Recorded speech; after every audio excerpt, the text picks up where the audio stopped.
Indians lineup, they just took 3 out of 4 to knock the Yankees out of first place in the American League East. Northbrook's Jason Kipnis, an all-star this year, will lead it off. Francisco Lindor, the rookie, has had a terrific second half.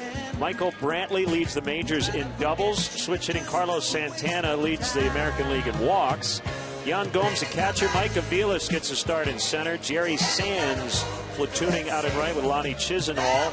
It's Giovanni Urshela, the third baseman, and the pitcher Corey Kluber batting ninth. Well, you'll see a different look for the Cubs defensively here this afternoon. Notably, Chris Coghlan back in the outfield. He'll make his second start this year out in right field. Tommy LaStella rejoins the club. He plays second base today. Starlin Castro slides over and plays shortstop. Addison Russell's got a little bit of a groin. He's day-to-day. And you see the rest of the deployment. Rizzo, Bryant, where you normally find them. Same for Schwarber and Fowler. David Ross behind the plate today because on the mound is the big lefty John Lester. And John is 8-9, has a 3.58 ERA. Making his 25th start. Plenty of success in his career against Cleveland. He's 7-1 lifetime against the Tribe. Marvin Hudson will call balls and strikes, among other things. Dan Iasonia, the crew chief, is at first. C.B. Buckner at second, and Lance Barrett is at third. Chamber of Commerce Monday afternoon. Paul Conrad in the background. Room temperature, mostly sunny, and a pretty strong wind blowing straight out. That has been the norm here on this homestand. And the Cubs batters have taken advantage, hitting 9 home runs the last 2 days. Yeah, ball's really been jumping. The nature of the game has really changed the past week here compared to what we've seen all season long. So here is a 2-time All-Star, Jason Kipnis, product of Glenbrook North. Here we go. And a bouncer right to the newcomer LaStella. Just his third game of the year.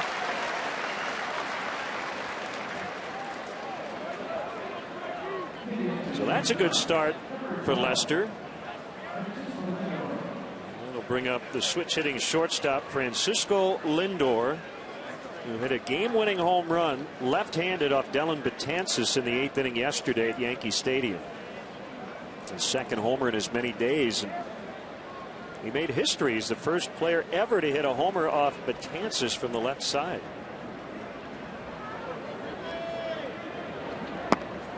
This kid, one of the top prospects in baseball coming into the season, just 21 years of age.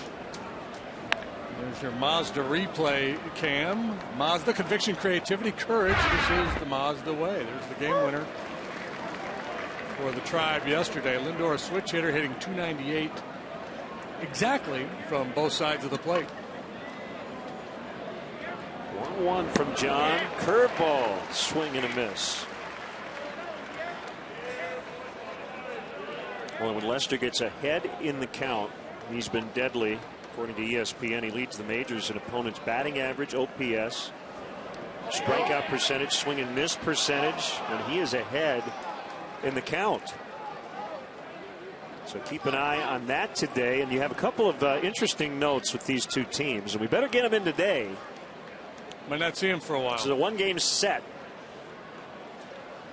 The Indians pitching staff has the most strikeouts in the majors. The Cubs have the second most. And these are the top two teams in the walk department offensively in baseball. Yeah, both teams take a lot of walks. Now the Cubs hitters strike out a bunch. The Indian hitters do not. The Indians don't hit that many home runs. They're 12th in the American League in runs scored. The Cubs are 2 walks ahead of them going into today.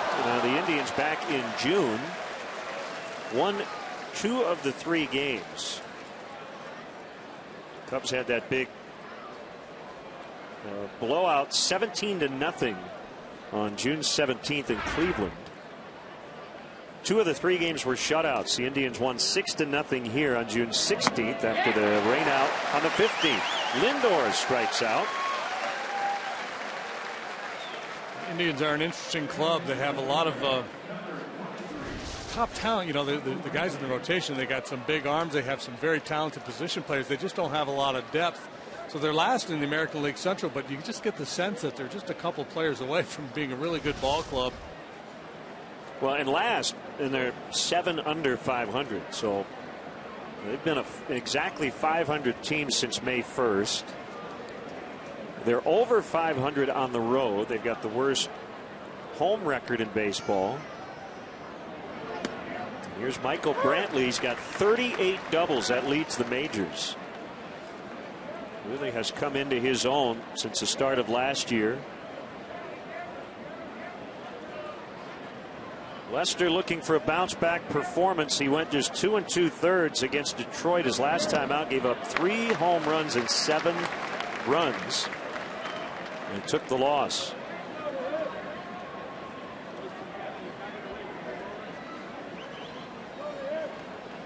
First time he had allowed 3 homers in a game in 2 seasons.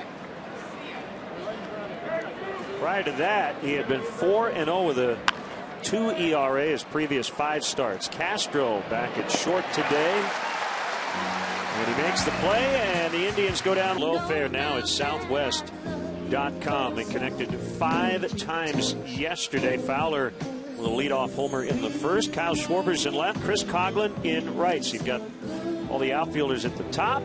Infielders in the middle. Rizzo, Bryant, LaStella, Castro, and the battery. Rounds it out. Ross and Lester. First time this year. Joe Madden has hit the pitcher 9th.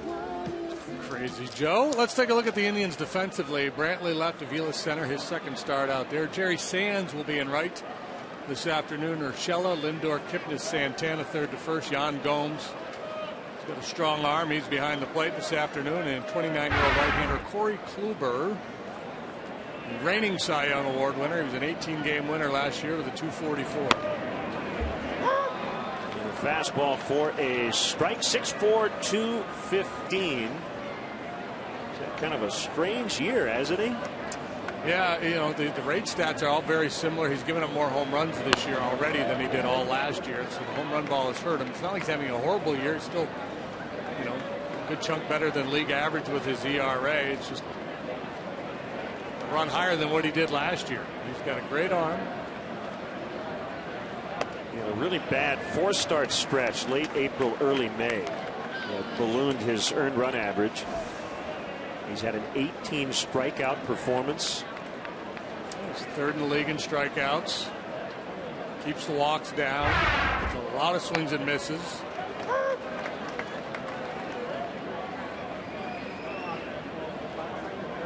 In terms of the traffic that he's allowed, the walks plus hits, very similar. Opponent average. Strikeout to walk, very similar. It's just a matter of timing. Yeah, his first win this year came in mid-May against the Cardinals, and we mentioned 18 strikeouts and had a no-hitter late in that game. He tied the franchise record for strikeouts in a 9-inning performance, originally set by Bob Feller back in 1938. Didn't walk anybody that day.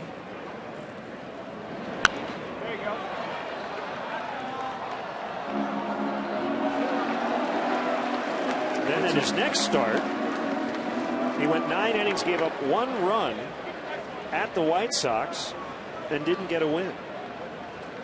Got a no decision.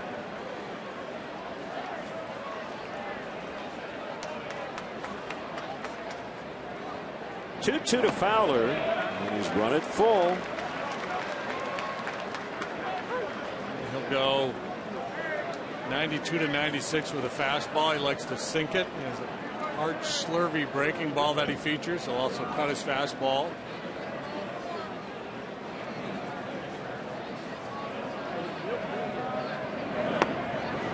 Called strike 3. Fowler thought it was ball 4.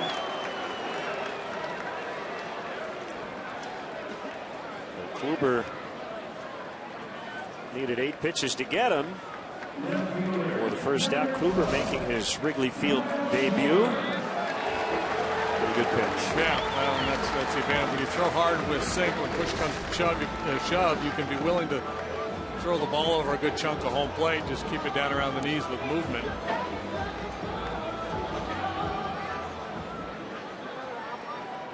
Kyle Schwarber, who made his major league debut against the Indians June 16th here. He struck out in his only at bat in the 9th inning, but then he started the next 2 games in Cleveland as the Cubs designated hitter, and he combined to go 6 for 9 with a triple, a homer, and 4 RBIs.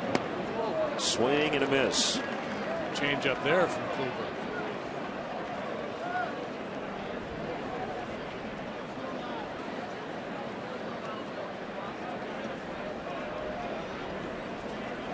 Schwarber homered yesterday to snap an 0 for 12. He strikes out swinging. Yeah, there could be some red ink used in this ball game.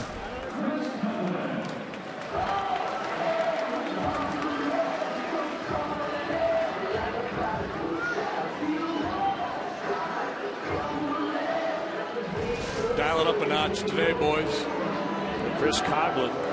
So the injuries to Soler and Mott each could be about a month long, which would put us in late September.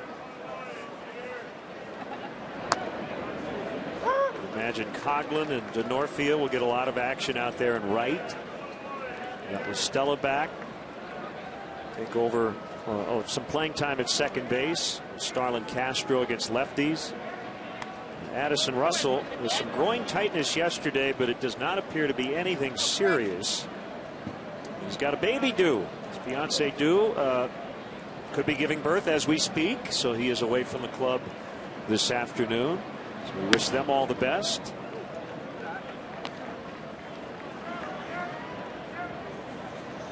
A lot going on at the ballpark here on Getaway Day.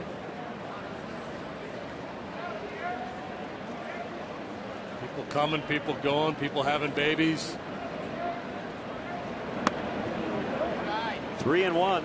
It's Corey Kluber's first ever start here at Wrigley Field, so he'll be the 4th pitcher in the last 5 days to make their Wrigley Field debut. 3 of the Braves' young starters, and now Kluber, the veteran.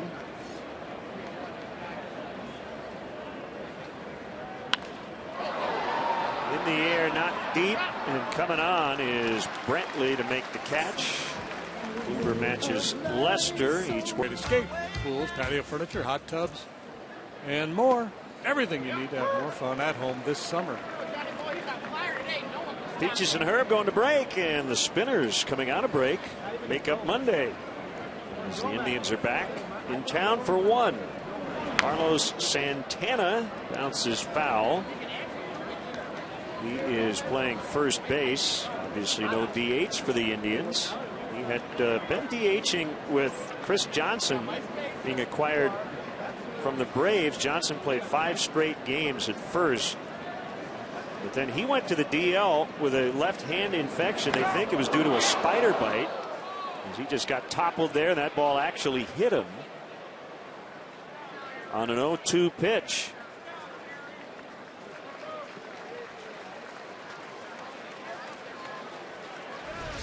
Santana, with a very keen eye, leads the American League in walks. He led the American League in walks last year. This time he gets hit on that front foot.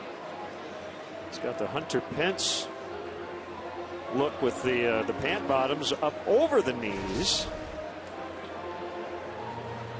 Only 2 guys I've ever seen do that.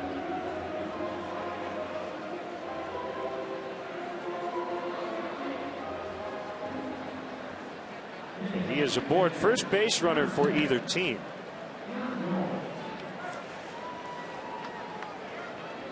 Sandy Alomar Jr., the first base coach. Mike Sarbaugh is over third. That'll bring up Yan Gomes. Catcher.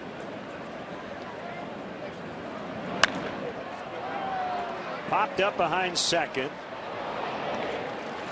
And Stella's got it. One thing I'm sure Joe Madd told his guys, or maybe now, Joe, but somebody in that clubhouse, one of the veteran players, I would think, would send the message, hey, guys, this is kind of going to have the feel of an exhibition game here today, one and done, before heading out on the road, but obviously a lot at stake. Let's make sure we kind of stay focused and engaged. And Cleveland, I would think Terry Francona would have a similar message for his guys. Love to pick up this win here today if you're the Cubs before heading out on this it could prove to be a very difficult road trip to San Fran and L.A. Cubs have 17 of the next 23 on the road after today, as Mike Aviles takes ball one outside. The Cubs are 4-0 during American Legion Week, which will end today here at Wrigley Field.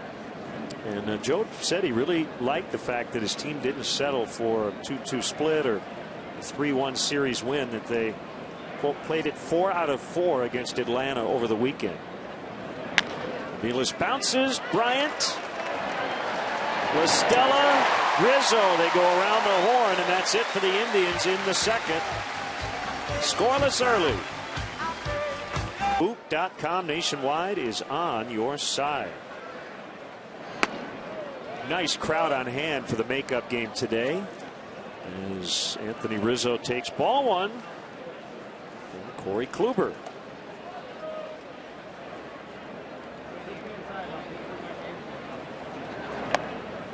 It's a strike. Kluber, born in Alabama, went to high school in Texas. He and his family spent the offseason in Jacksonville, Florida. He went to Stetson. The Stetson Hatters, Jacob deGrom, did he pitch at Stetson as well? Yes.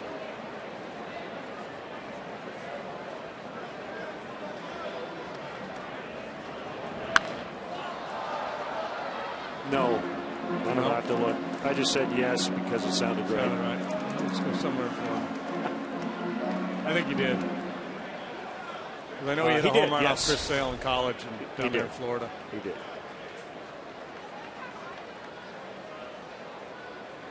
Yes, we have some flying insects here at the ballpark this week. Pulled foul on the ground.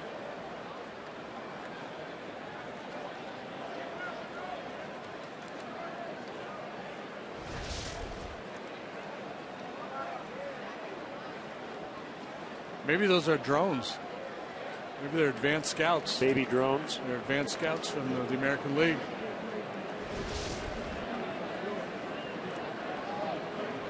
Tracking the movement on the pitches. And he held. He gets a dragonfly-like movement on that breaking pitch of his. Cubs, as they normally do, seeing a lot of pitches here. Good patient approach by Rizzo.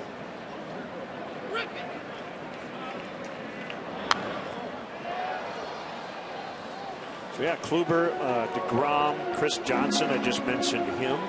Kluber's new teammates. Played at Stetson, Lenny DiNardo, and a big league pitcher, among others. Kluber originally drafted by the Padres. Called strike three. It's 3 out of 4 for him. And second time a Cub hitter took a 3-2 pitch thinking it was ball 4. Fowler's, we took a look at it, and it was a strike this time. That backdoor breaking ball did stay off the outside corner. Again, I think sometimes that pitch gets called a strike on Anthony because of his proximity to home plate. It's not that far away from him. I think the umpire sometimes gets influenced by that. Kris Bryant, big day yesterday. 3 hits, including 2 home runs, a career high 4 runs scored, and a swing and a miss. His last 11 homers have come here at Wrigley Field.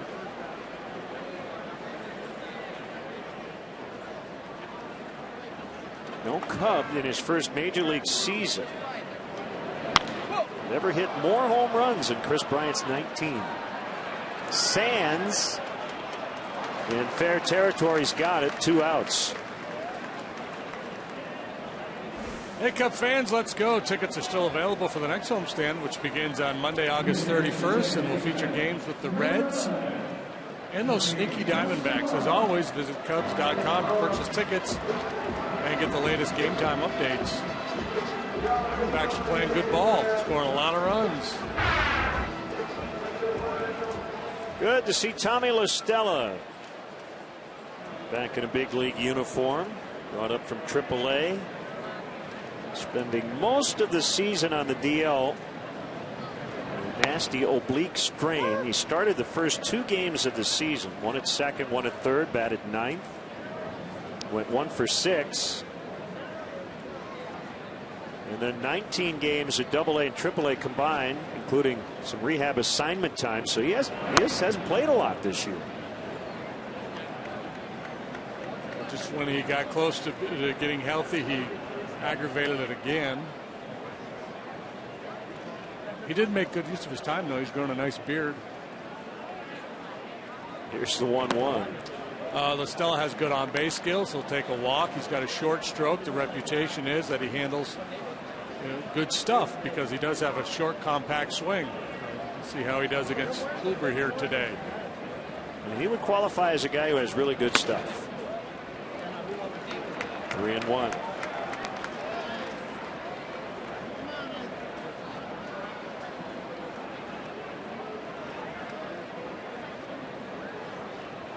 Been lights out in interleague play. 10-1 with a 187 lifetime. 3-2.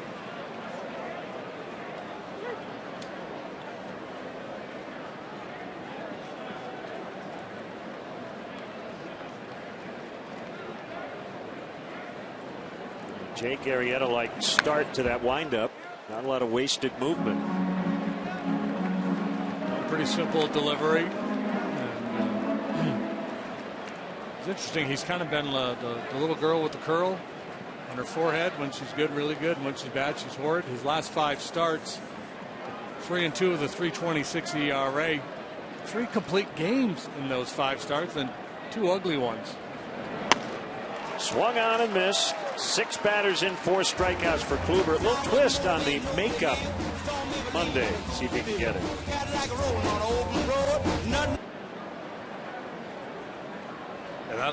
That'll light you up right there. Jerry Sands playing right. Pops it up. Shallow center. La Stella.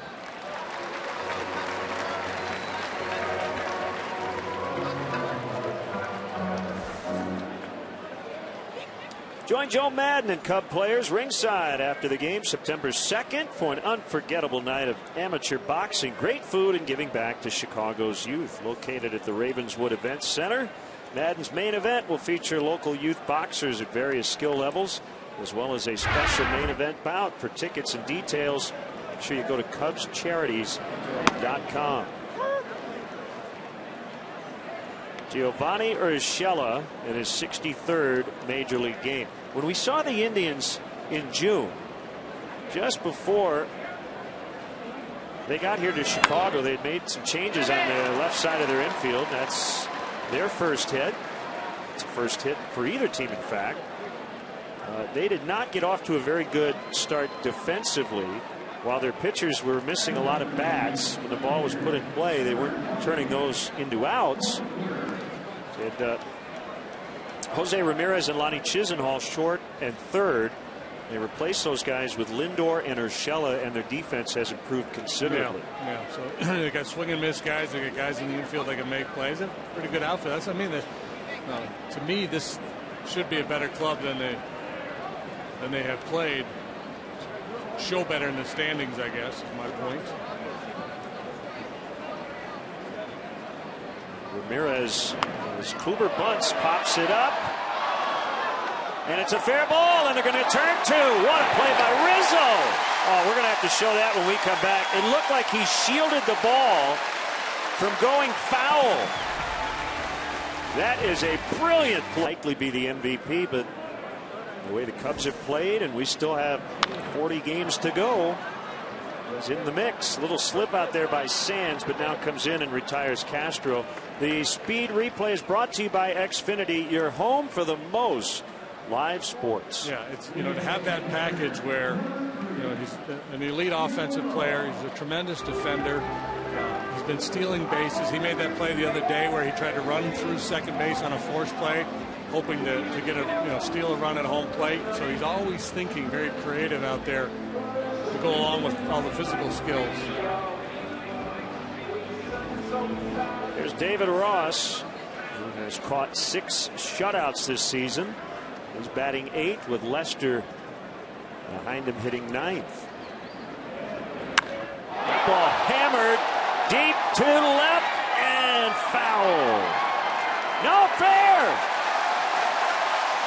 A home run for Ross. He somehow got it around the pole, and the Cubs lead 1-0. And Terry Francona is taking a look at it in his dugout. David Ross didn't run. David thought it was foul. I thought it was way foul, actually. But the third base umpire, Lance Barrett, made the call, and I'm sure they'll take another look. And perhaps Lance didn't get a real good look at it. And as a third base umpire, you've got to call something. Okay. I hate calling it fair foul before the umpire does, but that's why I said foul. And they will overturn that after looking at it. Yeah. I jumped the gun. I apologize for that, but you got it right. Ron Luciano, the very colorful umpire in the American League years ago, he wrote a couple of books. One of them was The Umpire Strikes Back. He tells a funny story about umpiring third base on a ball like that, high towering drive down the line. He had no idea, didn't see it, but you're compelled to make a call. So he said his philosophy was, whatever you call, you sell it as hard as possible. Right. And that was back before replay. And right. He said I think Earl Weaver was managing it. I think it was against the Orioles. And he started pointing emphatically, fair, fair, fair. And next thing you know, Earl comes flying out of the dugout. He knows immediately that he blew it. Unlike now, there was no recourse back then. They just showed it on the scoreboard out in left, so obviously David knows that they will overturn it. Just kind of waiting for the official word from New York. I don't want to put any pressure on David, but I've already marked a home run in my scorecard. So got a couple more shots, big boy.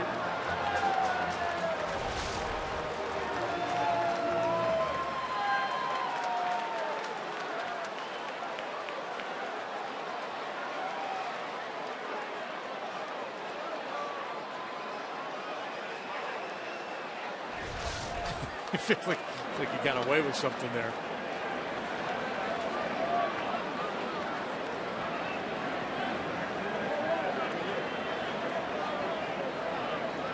So just a dramatic strike.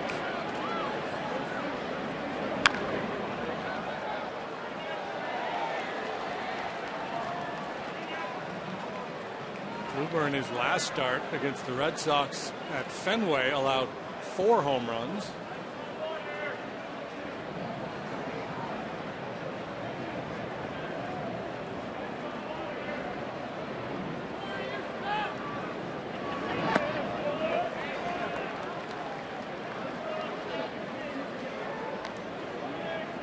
Home runs allowed, a career high for Kluber. 1-2, bring him there. Hey, beside him there. Comes the 1-2, and he struck him out.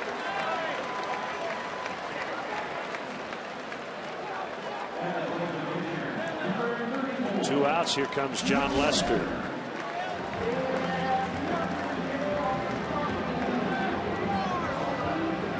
Does he not get his home run? He gets punched out, number 5 for Kluber.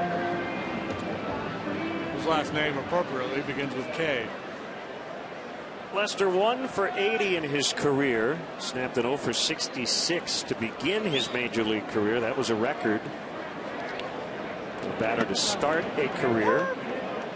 July 6th. He finally ended that 0 for. Joe Madden putting the pitcher in the 9-hole today for the first time this year. It's more to do with the lineup than it does with John Lester.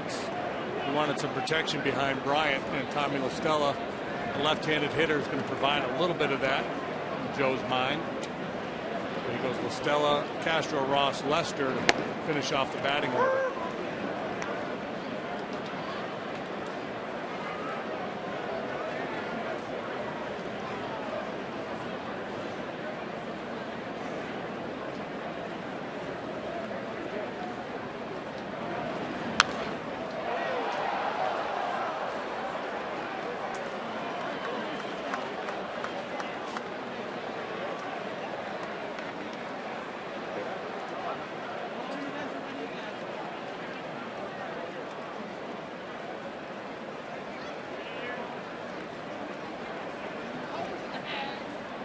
Kluber almost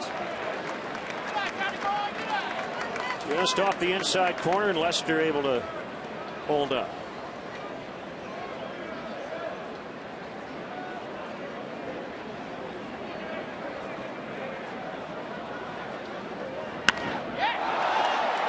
Hard but foul.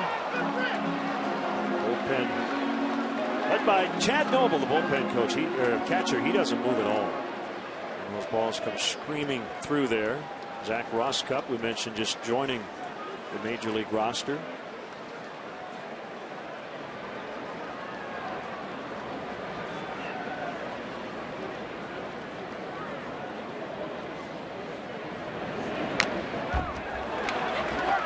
Putting up a good fight here.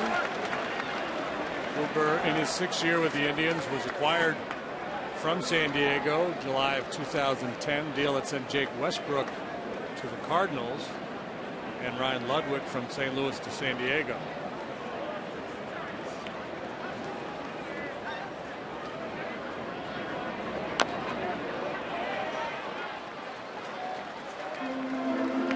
Kluber in year 1 of a 5-year, $38.5 million deal he signed with Cleveland, plus a couple of option years. There's the Judge Smales fan club.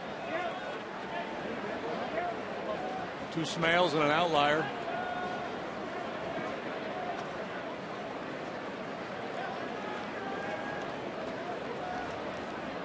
Lester putting up a pretty good fight. I feel like we end up defending John when other teams' broadcasters look at his career batting numbers and we say, you know, the guy can swing it. He has been horribly unlucky. And you're seeing some of that prowess here in this at bat. This will be the 10th pitch. It's a good AB right here. Full count. And the fans aware of the good work he's doing.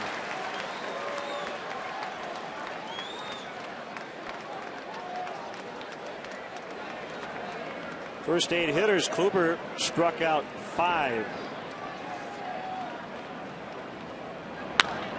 He drives that ball out in the deep left. Brantley's got it on the warning track.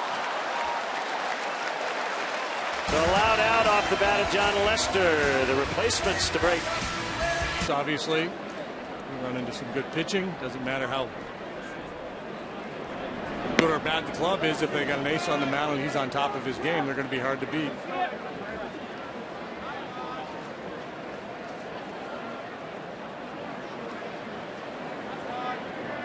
Believe Joe Sheehan wrote about it that the Central divisions have been the 2 best in baseball. The NL Central by far the best.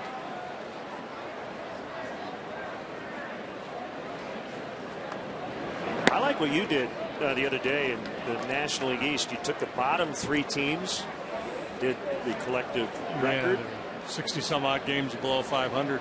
Yeah, Cleveland is in last. They're 7 under.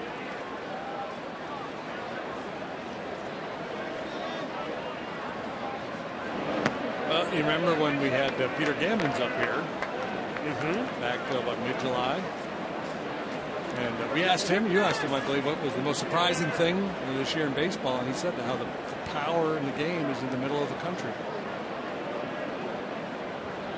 Yeah, well said. 3-1 from Lester to Kipnis. Hit hard on the ground, and La Stella cannot knock it down. That is a leadoff hit. Jason Kipnis, who now has 11 hits over his last 6 games, including today. We saw him in June when he was scorching. Yeah, he can play. Standing hitter, good defender. And he can run a little bit. He's stolen 11 bases. He's been caught 8 times, so not a great percentage. We'll see how aggressive they want to be with John on the mound.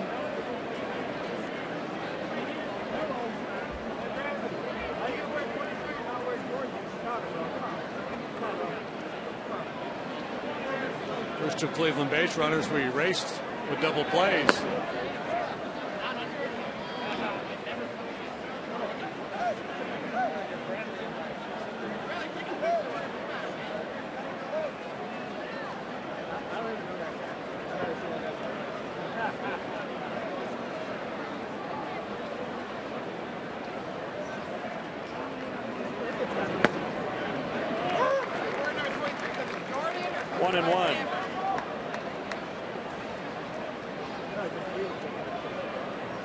John 7-1 against his team lifetime with a 3.23 ERA. Pitched to once against them last season. 7 2/3 of 2-run baseball.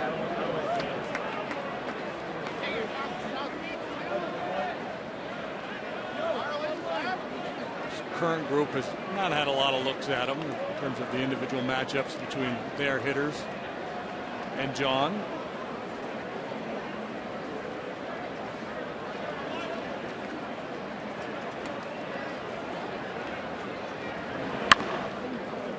Hard but rolled foul. Ooh, that one got Ross Cobb. And no flinch at all. I couldn't do it.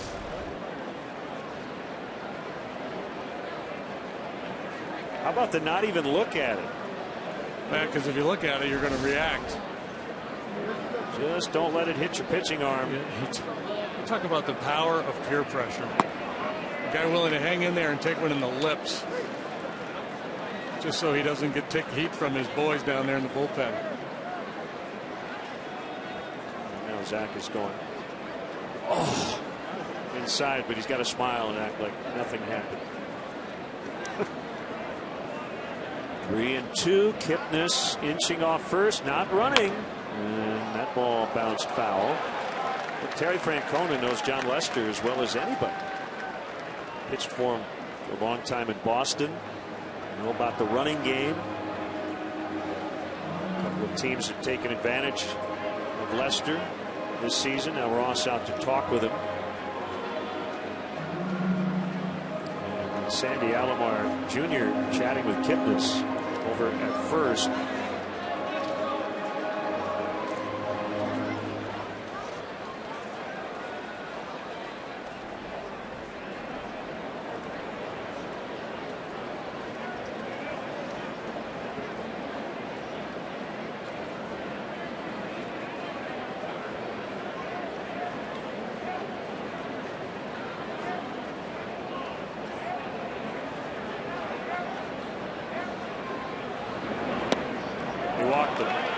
Trouble here for Lester.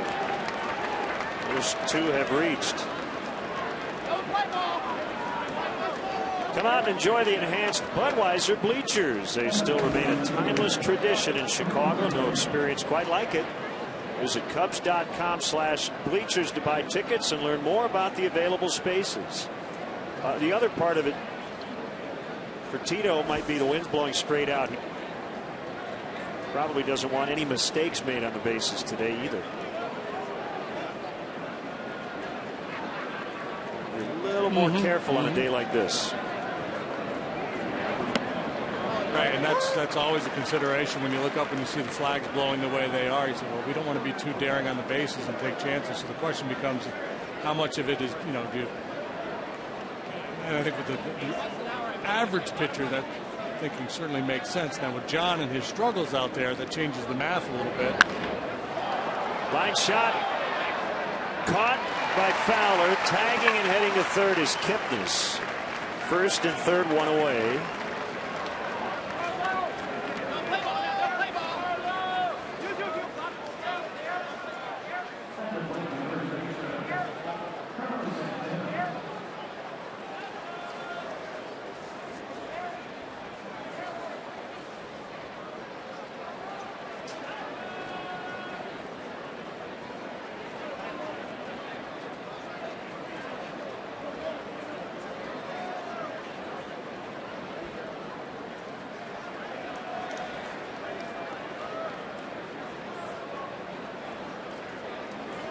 Switch hitting Santana.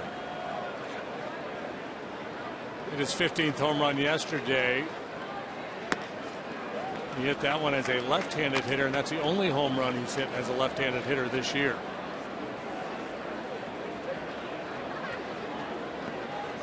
Slugging just over 300. Right-handed. You look at his career numbers and it doesn't really match up. His overall numbers have been a little better as a righty than a lefty, but not this year. Usually you tend to pay more attention to the career numbers in that regard than a small sample size in one particular summer. Not a surprise he's ahead 2-0 in the count. Takes a lot of walks. This time, though, he grounds one back up the middle. They will turn it.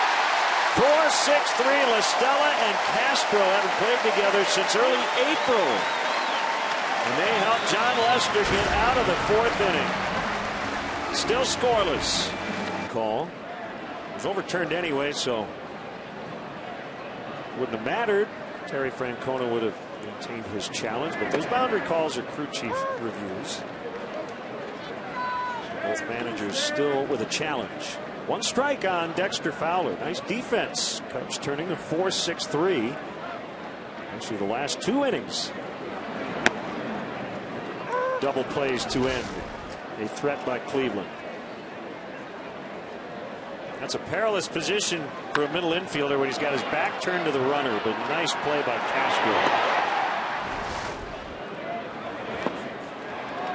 Fowler swings and misses. How about 6 strikeouts, 10 batters, and the pitcher Lester lined one to the warning track. Yeah, maybe the best AB of the day so far for the Cubs. Tweet us your Cubs selfies at hashtag WGN Cubs. You may see yourself in our fan cam segment later.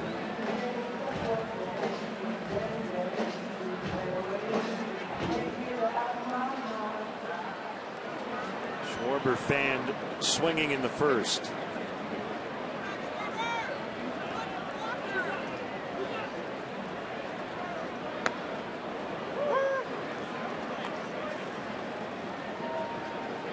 Kluber, the Cy Young winner last year, still has not made an all-star team. Leads the majors in innings pitched, batters faced this season.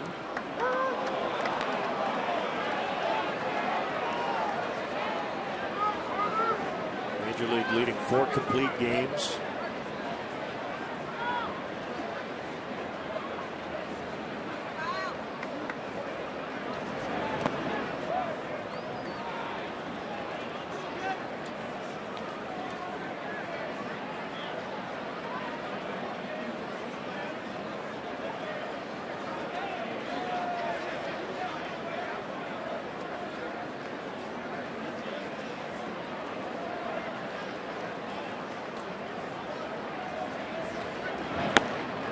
Strike 3 called. 7 for Kluber. Next up, right fielder, Chris Coghlan.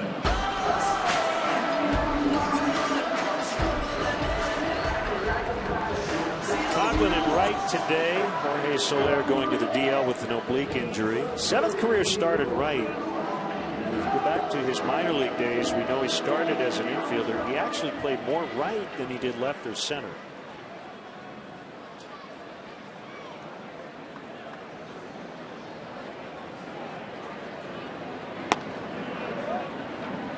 Ball 1.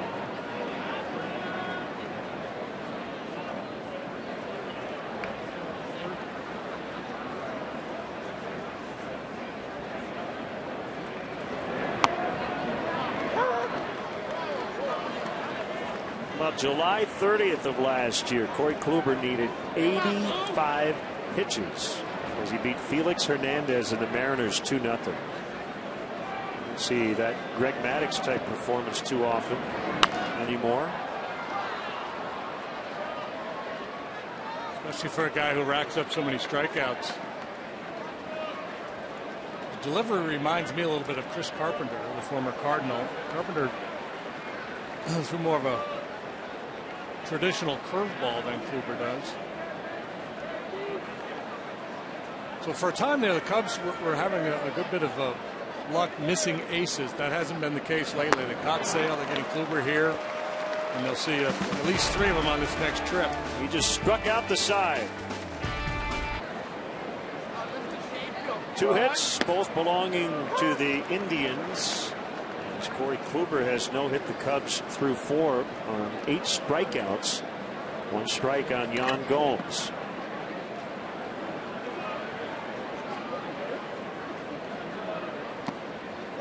Spent a decent amount of time on the DL earlier this year. The numbers are down. He had a really good year last season.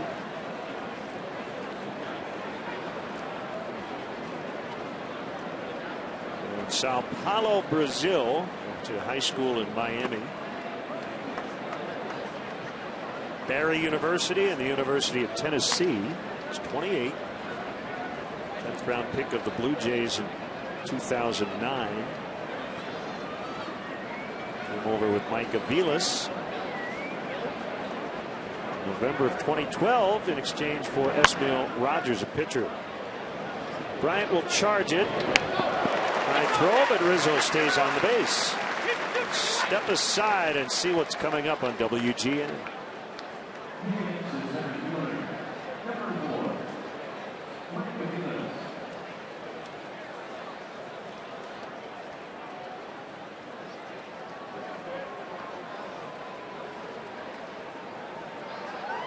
Great to have you with us. This game not on your pocket schedule. Make up from a rainout on June 15th, which actually worked out okay because that night we were able to watch the Blackhawks win the Stanley Cup.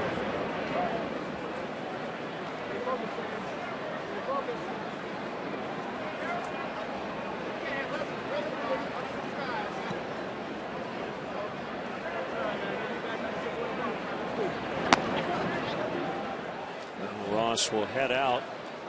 Mike Aviles has had a split focus this year, and you can understand why. His teammates, the Indians organization, really Major League Baseball, all have shown great support for Mike and his young daughter Adriana, who is battling leukemia. Jorge Posada even mentioned Aviles and his family during his Jersey retirement speech in New York on Saturday, which Aviles really appreciated. And the Indians reportedly also kept Aviles off the trading block because of those family concerns. Pretty classy. As he grounds out. Terry Francona recently went with his former pitching coach and now the Red Sox manager, John Farrell, to his first chemotherapy treatment while the Indians were in Boston.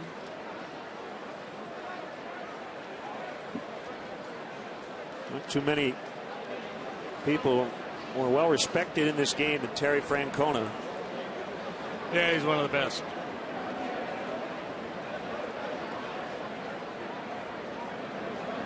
Former Cub. That hurdle like pace going on that bubble gum today.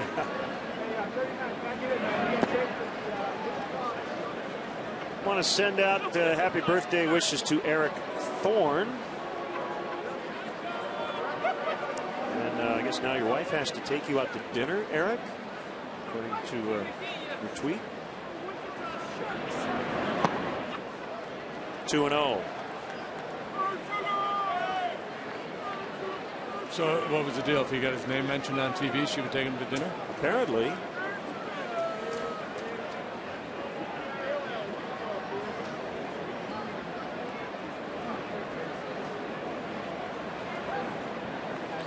Kluber getting all the strikeouts. John Lester with a little different MO here today. Just about every out on the ground, including 3 double plays. Couple infield pop-ups. The only ball to the outfield. Brantley fly to center. Last inning. John has 1 strikeout. That was the second batter of the game, Lindor. Doesn't matter how you get him as long as you get him. 2 of those flyouts, really infield pops.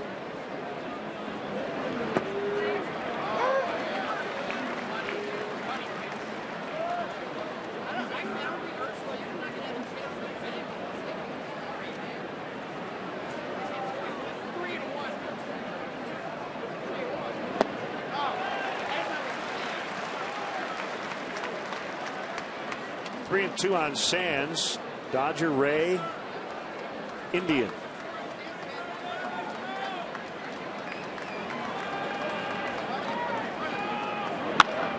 Hit hard, but right to La Stella on the ground. The inning is over. Cecilia, you're breaking my heart, babe. Brewed the hard way. This bud's for you. Pat and Ronnie will handle the stretch. A two-part harmony.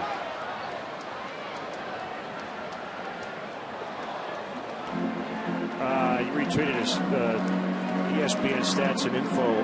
Tweet Corey Kluber is the 4th pitcher this year to not give up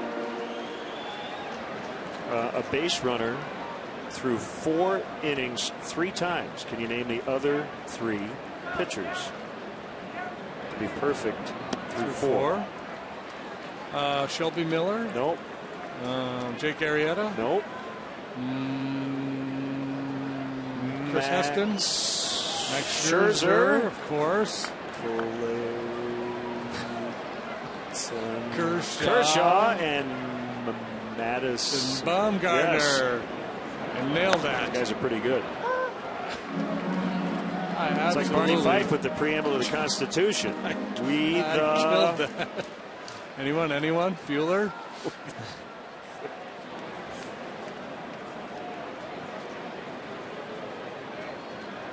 1-2 on the ground at first. Kluber's got a cover. Santana will flip it to him in time to get Rizzo. Now, so right before we went to break last inning, I was talking about this run now that the Cubs face. Kluber here today, Bumgarner in San Francisco. I believe they're going to get Kershaw and Greinke. Probably Kershaw only, I think. Looks like Greinke may go on Thursday, but yeah, not easy. Why it's the big leagues. To be the best, you got to beat the best. Arrieta will start tomorrow night in San Francisco and then Sunday night in LA.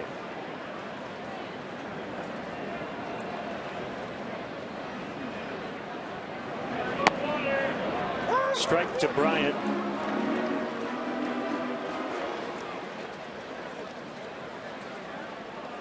Greinke is listed as the Thursday afternoon starter at Cincinnati for the Dodgers. So the Cubs would miss him next weekend. Matchups for the Giants series. Giants dropped 3 of 4 in Pittsburgh.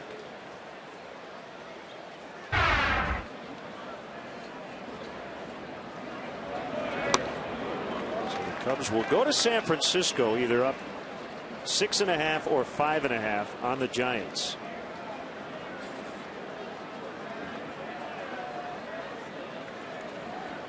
Well, we've had pointed to this stretch for quite some time. There's 17 games in Chicago in a 19-day period, and that the Cubs had this great opportunity, and they have taken full advantage.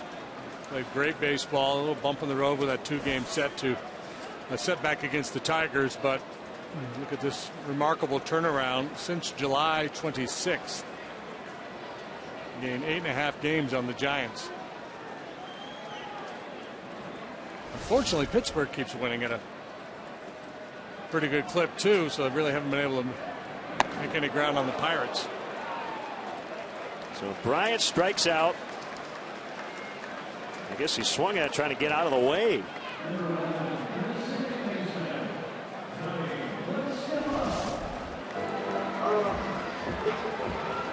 Yep, he went.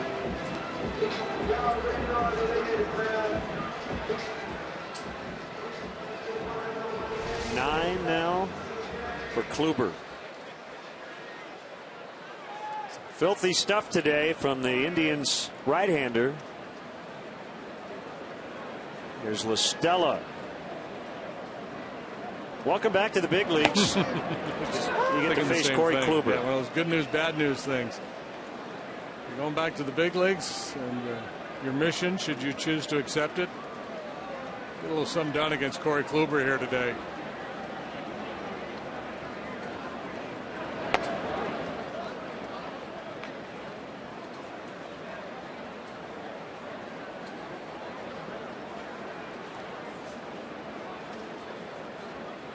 We got working there.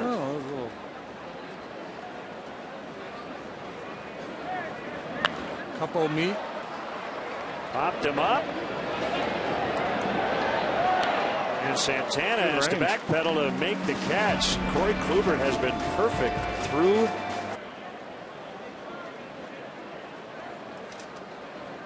Well, a bunch of zeros. No, I'm not talking about people in the booth. Losers. I'm talking about the line score. Bagels. Urshela, the third baseman.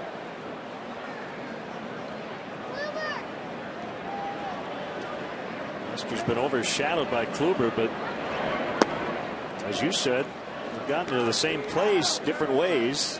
John has one strikeout. He's given up 2 hits. He's been very efficient, more so than Kluber. As he got through 5, Lester just over 50 pitches. Kluber over 70. 2-1 to Urshela.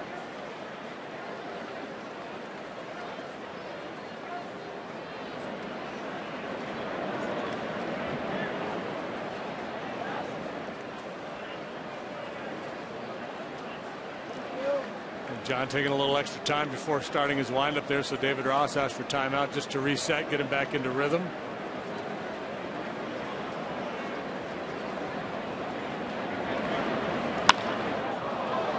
Fly ball center field. Fowler with his sunglasses on makes a catch. Folks, still time to plan a group outing this season at Wrigley Field. The Cubs offer special ticket packages for groups of 15 or more.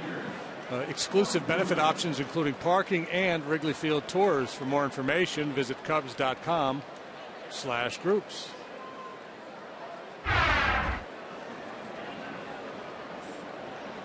Kluber got caught looking as he bunted in the 3rd inning with a runner at first. Anthony Rizzo played the ball on a hop, made a nice sliding grab after the ball hit the grass, turned to 3-6-4 double play. Solid defense by the Cubs today. Lester throwing a lot of strikes, working quickly, everybody engaged.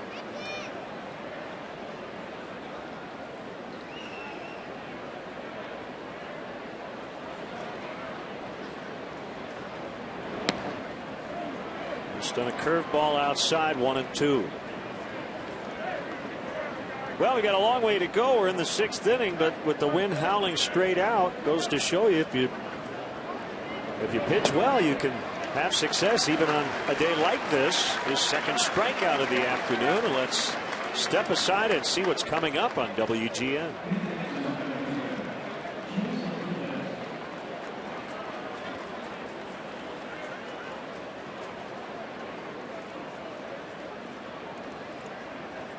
Jason Kipnis is 1 for 2. Makeup game today from June 15th. Indians and Cubs wrapping up the season series. DL time earlier this month. Kipnis with right shoulder inflammation. Big bounce back year for him. An all-star for the 2nd time in 3 years.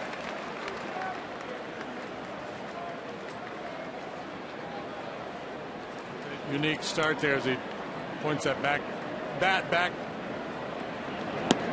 parallel, and didn't really help him that much that time, did it? Jackson 5, Makeup Monday. Multiple elite pitchers on top of their games. Chris Sale had a 15 strikeout game against the Cubs recently, but they were able to work some deep counts.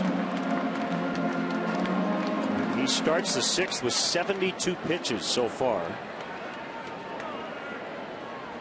Castro in for Russell today. First started short for Starlin since August 6th. 4 starts at second base in the interim.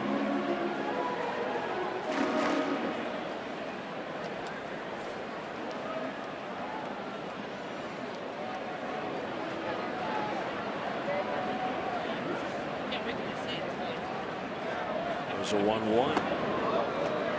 Way in off the plate on a breaking ball.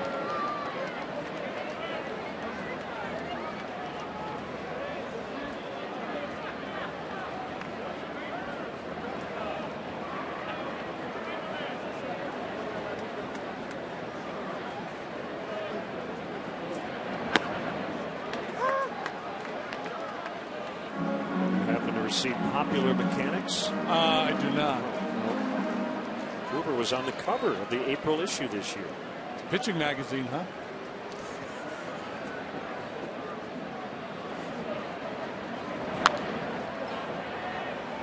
I guess there was a piece about performing different tasks. His was throwing a curveball. Well, he has a kind of a funky breaking ball. It's this hybrid, and he doesn't really define it. He doesn't call it a curveball or a slider. He just calls it his breaking ball. And like a lot of guys we see with Arrieta, you guys have the ability to shape their breaking pitch, make it a little softer and bigger, or tighter and smaller. Urshela ranging to his left, and he gets Castro.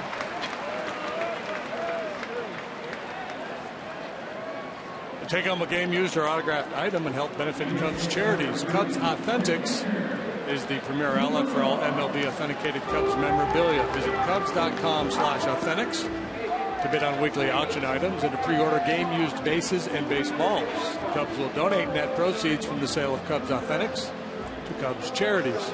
Kluber, a very serious guy. Nickname is Klubot. But he's coachable and a very focused individual.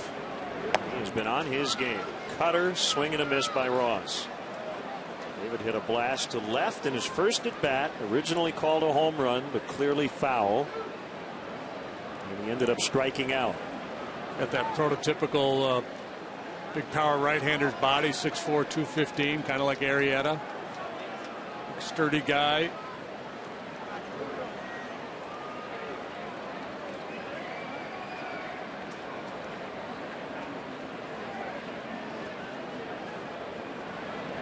Yeah, I loved your analogy earlier in the year, and I think it applies today. You've got the plow horse against the thoroughbred, Lester and Kluber. And Kluber racking up all the strikeouts, and Lester just doing his thing, just relentlessly pounding the bottom of the zone. That'll be the first Cub hit, so David Ross getting the best cuts at Kluber. Perfect game is gone. No hitter is gone in the 6th inning. The guy who's had the best at bat against Kluber, John Lester, strides up to home plate. Saw a lot of pitches, ended up driving the ball deep to left field. Brantley able to run it down. We'll see if the Cubs can get a little something going here at the bottom of the batting order. And slider down, but Ross able to get out in front of it, cut it off, and loop it into left for a 1-out knock.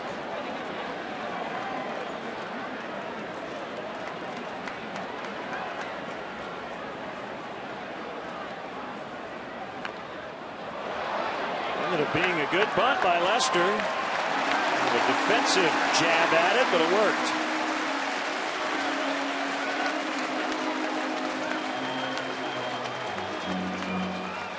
A little surprised Santana didn't take a shot at David Ross at second base.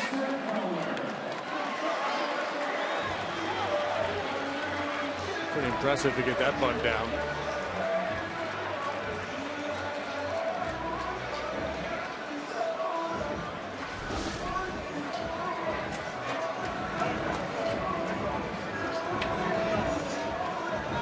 Joe Madden going old school here today, having his pitcher bat ninth and laying down a first pitch sacrifice bunt. Playing against an American League team, which is kind of has played the game in a National League fashion this year. They lead the American League in sacrifice bunts. Fowler pops it up. Lindor, the shortstop, emphatically calling for it in shallow center, and the inning is over. The perfect game is over, but opening day starters, and they have been on their game here today. It's a change of plans pitching matchup. Look in the morning paper. Ooh, Lester and Kluber to check this ball game out this afternoon. Save mowing the lawn for another day. Carr, strike number 2 on Lindor.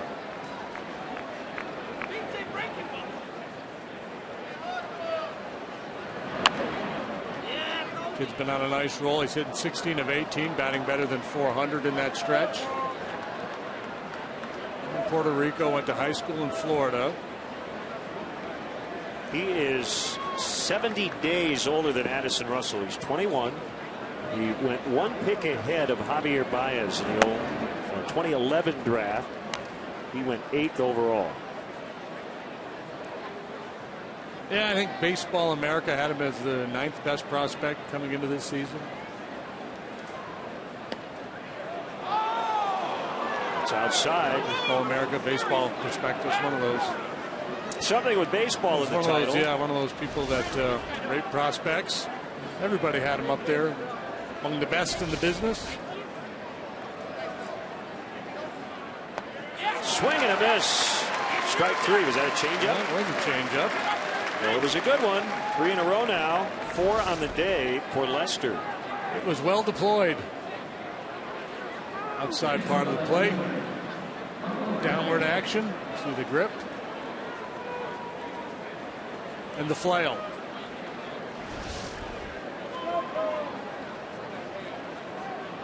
Wait a minute. You're on this tangent of taking some of the militaristic terms away from home runs, and you drop deployed as it comes to pitching. Michael Brantley with a base hit. No, I see what you did there. It's a bomb or a missile or a laser. It's deployed. It's executed. This is supposed to be a pastoral game with green grass and sunshine and lazy days at the ballpark. We just want to blow people up and ambush them and steal things. Brantley has 13 stolen bases. You wonder if at some point the Indians are going to decide to try to run. Well, there have been so many ground ball outs here today. They bounced into 3 double plays. 36 successful steals against John Lester, most among all pitchers so far this year. And Brantley, 13 out of 14 this year. He was 17 out of 18 last year.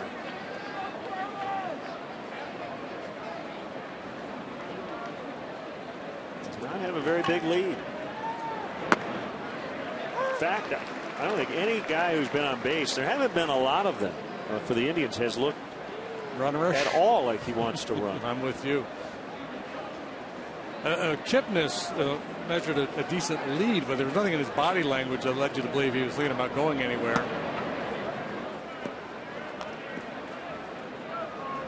So that, at least to this point, has taken that issue out of the equation for Lester and Ross.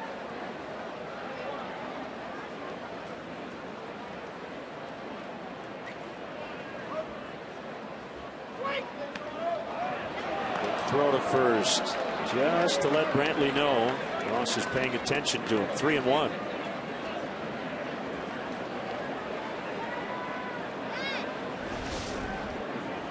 Getting to that stage of the ball game, there one mistake could cost you the game. The way both these pitchers are going, and both guys know it. The latter third of the ball game.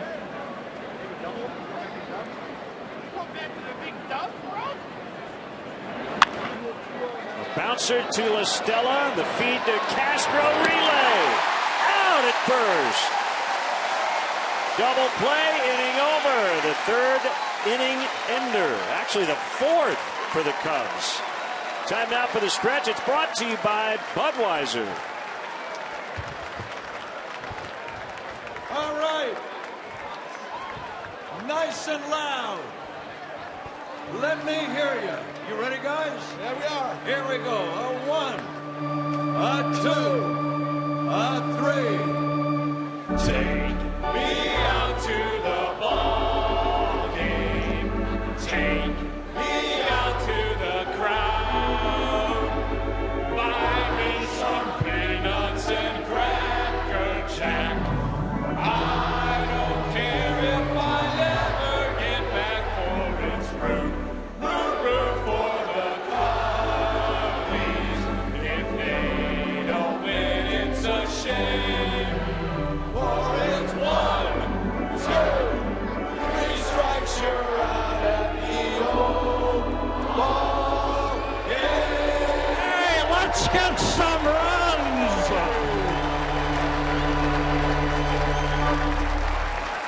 Sharply hit up the middle, no problem. La Stella to Castro, beautiful turn. And one more time, 4-6-3. 13 outs accounted for on the ground here this afternoon for Jon Lester. 1 ball, no strikes on Kyle Schwarber. Bottom 7. Scoreless tie. This team hoping for a mistake pitch with the wind blowing out. Yeah, I'm talking about high leverage situation for a pitcher now. You get into the later stages. Cubs have hit 9 home runs in the previous 2 days.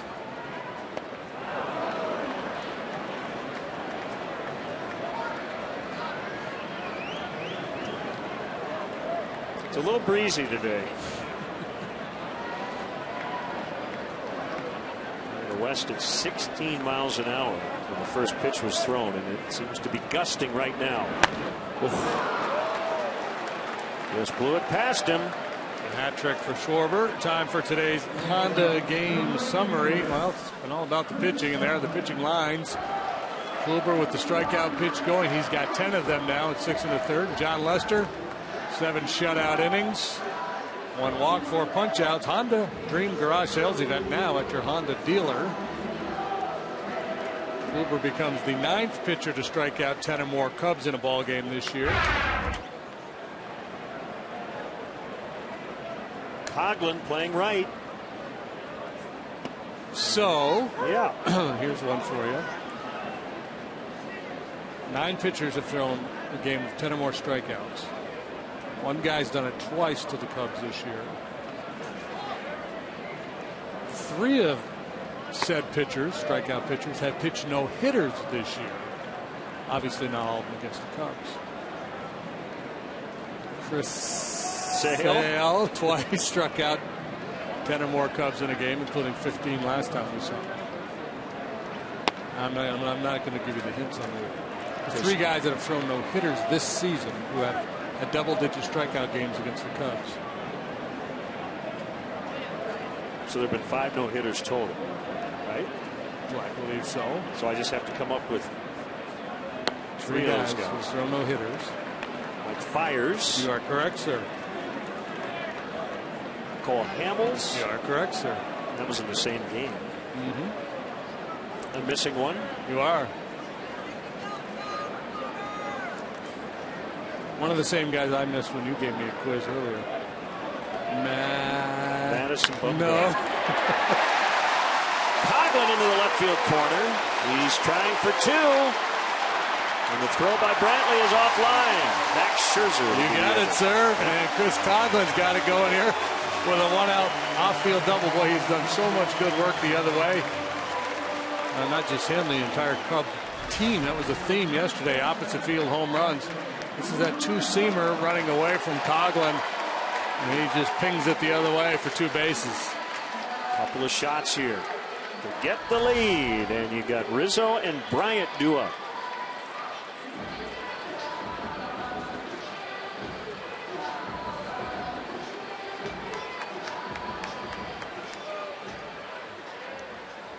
Nothing doing in either bullpen. Both of these pitchers have been in complete command. So big chance here for Rizzo. Gary Jones, third base coach. You would expect him to be very aggressive with a send here. On a base hit. Second time in as many innings. The only 2 times the Cubs have had a runner in scoring position. Have not had a base runner reach third. Indians have had 1 runner at third. That was Kipnis. And the best scoring chance for either team came in the 4th inning. First 2 Indians got on. Big 4-6-3 double play got Lester out of it. Up a hammered foul off the facing in the second deck.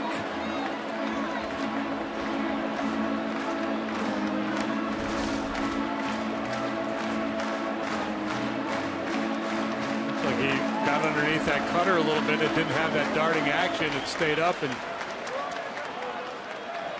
cement mixtured on him.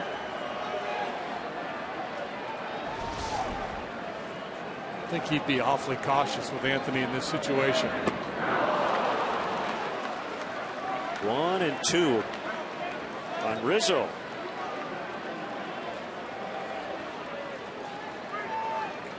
He's got a base open.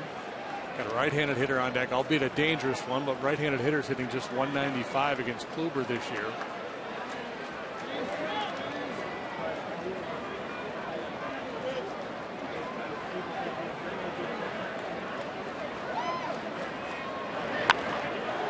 Down the right field line, long run over Sands. That ball's going to be onto the warning track, into the wall. Coghlan will score. Rizzo on his way to third. It's a triple.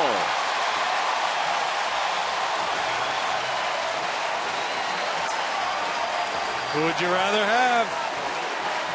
Standing in the batter's box for the Chicago Cubs in a critical moment. Nobody. Nobody more so than Anthony Rizzo. And we have seen him do this time and time again. Fastball's moving in and likely going to hit him in the hip if he doesn't hit it. Pulls the hands in. Not only does he hit it, he manages to keep it fair. And then the race is on between Jerry Sands and the ball. Can he get there before the ball gets down? A noble effort off the glove. But the Cubs have the lead, and Rizzo all the way to third base with one out. A double, triple, 1-0, and the Indians have to bring their infield in against Chris Bryant.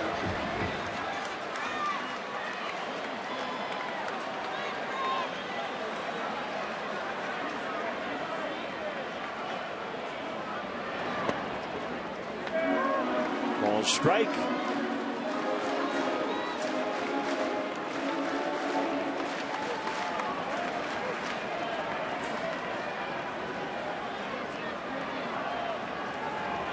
Well, you've got a lot of room in the outfield. You've got the infield in, the outfield back with a wind blowing straight out. Tap back to the mound, and that'll keep Rizzo at third. 2 outs.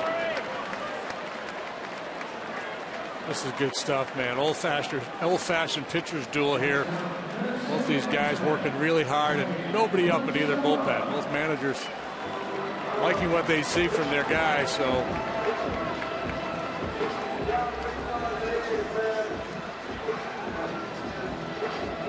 So far, at least, the manager's saying, it's your game, big guy.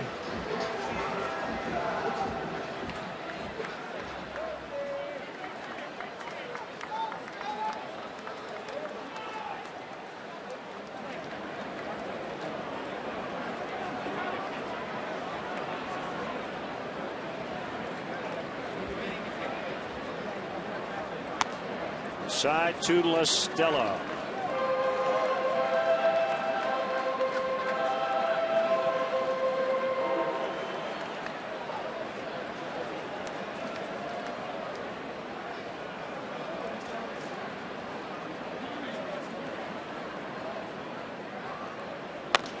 Way high, 2-0.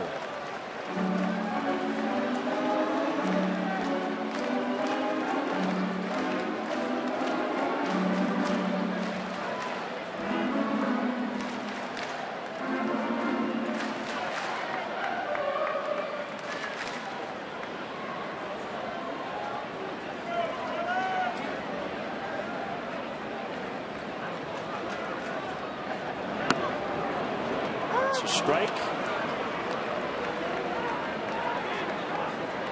Cubs dropped the first 2 of this homestand to Detroit. Gave up a ton of runs, but 4-game sweep over the Braves, trying to make it 5 in a row before they head off to California the rest of the week. The onesie trip. Yeah, the Cubs play Sunday night in L.A. So Or not your due back jammies here on the till way about home. 5 in the morning on Monday.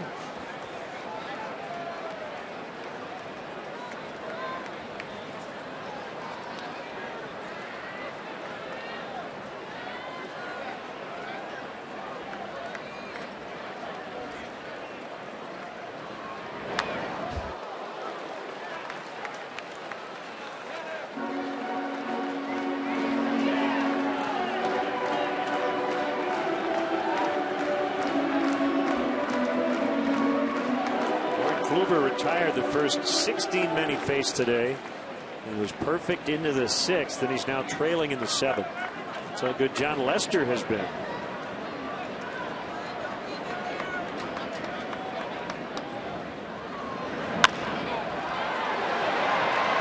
Kipnis will make the play, and that will end the inning.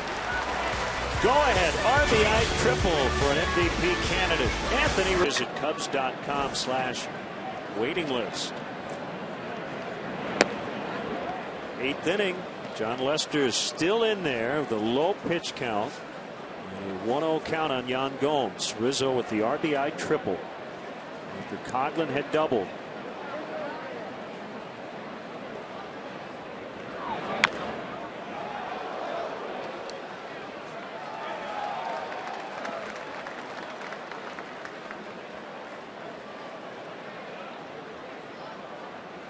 Gomes, Aviles, and Sands. All right-handed hitters do.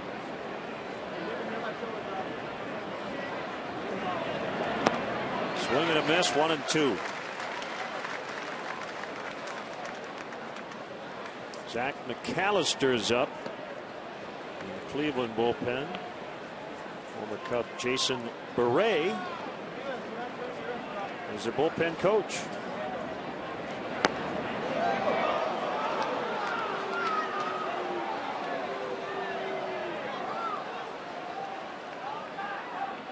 Jason, this way. Hello. Hey, there you go.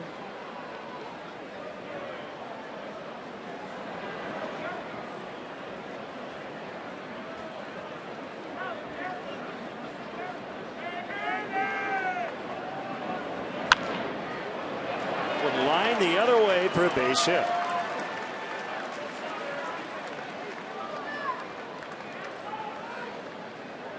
Gomes is aboard. We may have a pinch runner here.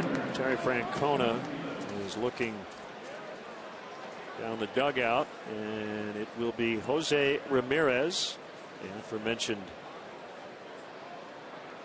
infielder, who's now playing a little outfield. Cubs Ford upcoming schedule looks like this. WGN Sports tomorrow night, late night on the West Coast. Big series. Ford, America's best-selling brand, inviting you to go further in our fuel-efficient vehicles. Check out our entire lineup at your Ford store or at localfordstores.com.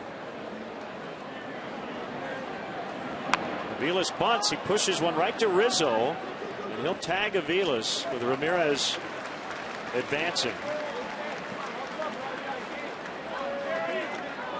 Normally the adage is you don't play for a tie game on the road, but I think that was essentially making sure you don't hit into yet another double play.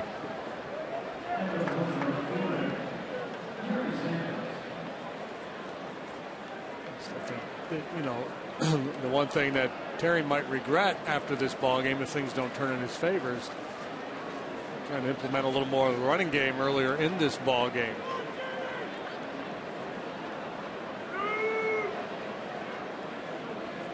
Sands.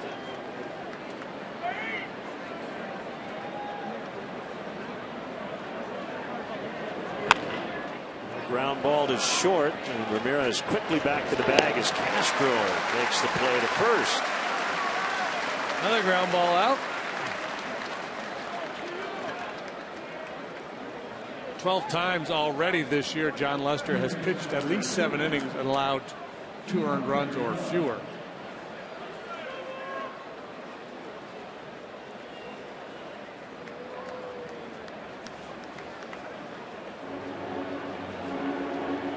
Has been deemed by some as an ultra quality start.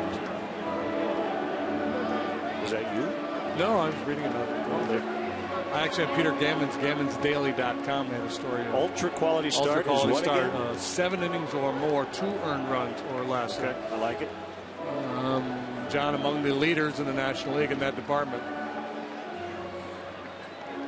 You can do a search on Baseball Reference play index. Filter for all that.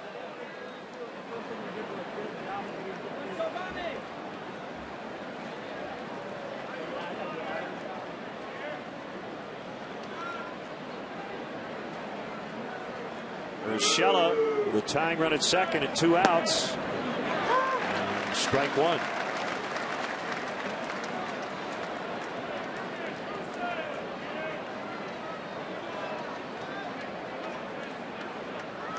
Ryan Rayburn out on deck.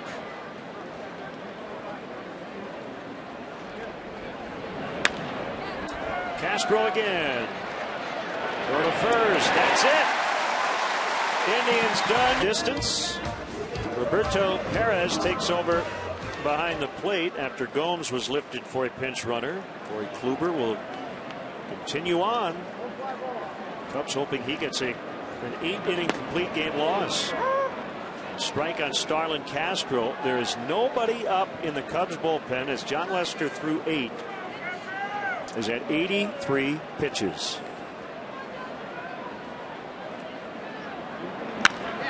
Line shot into center. Castro starts the inning with a base hit.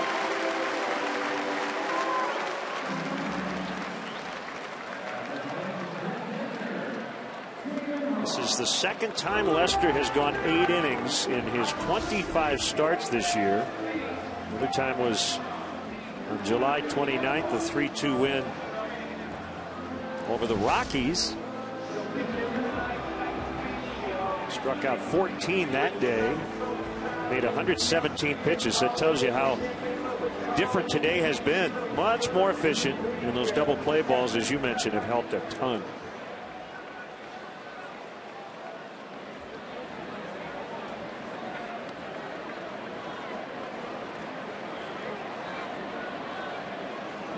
Now looking for a little insurance here in the 8th.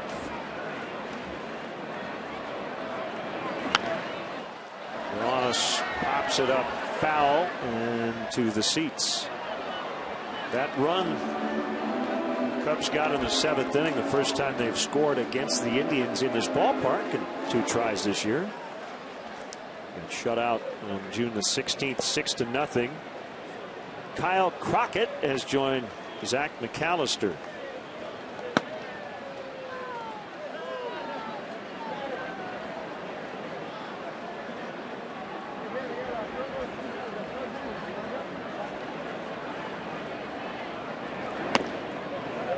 McAllister and Crockett. That sound like something out of Old Western.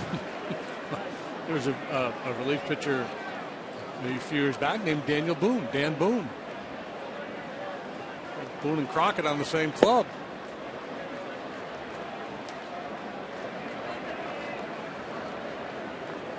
One and one on Ross. Santana holds on Castro. Swing and a miss. 1-2. Ross broke up the perfect game with a single, 1 out in the 6th. The second, thought he had hit a home run in the 3rd, but they reviewed it and realized it was foul to left.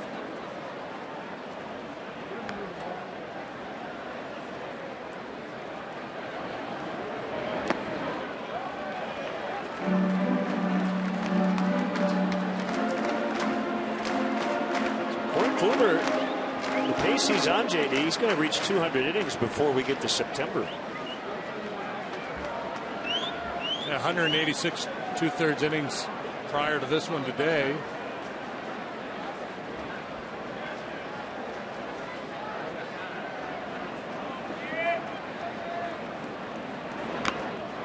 Foul tip, strike 3. 11. Get a behind-the-scenes look at beautiful Wrigley Field. The Cubs offer 90-minute guided tours that include a chance to step on the field. This must-see Chicago attraction houses over 100 years of history. For more info, visit Cubs.com/tours. Nice hand for Jon Lester, who will shoot for his 12th career complete game in his 5th career shutout.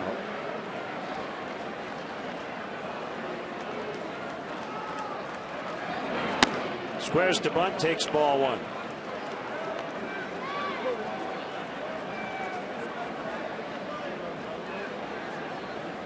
Oh, he's looking pretty relaxed right now.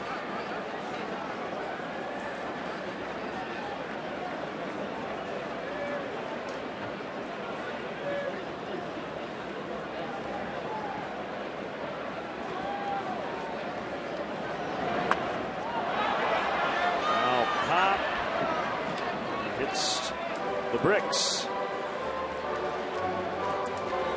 Playing fantasy baseball, and MLB.TV serves up real-time highlights and pitch tracking info on your out-of-market fantasy players. Live or on demand on over 400 devices. Blackout and other restrictions do apply. Get MLB.TV today. Kristen Benjaminson, happy 40th. And Lindsey Smith celebrating a birthday today at the ballpark. 1-1. 2-1 on Lester. We want to thank our great audio man in the truck, Frank Leone, and our great fans for helping us with our music selections on Make Up Monday.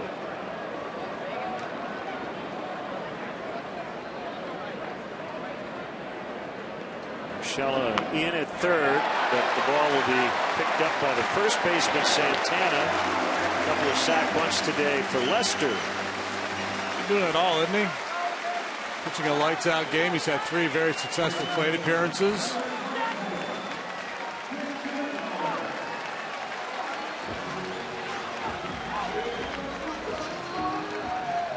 And now with 2 outs, Hector Rondon's going to start to loosen.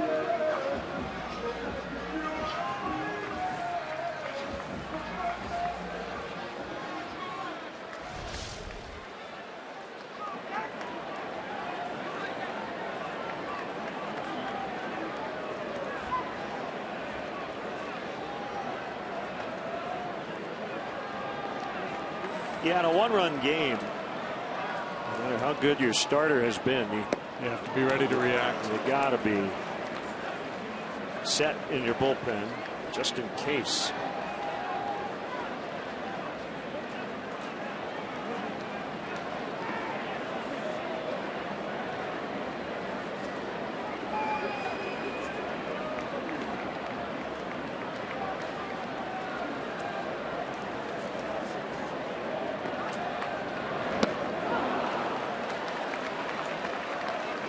Interesting way to finish up a homestand that has featured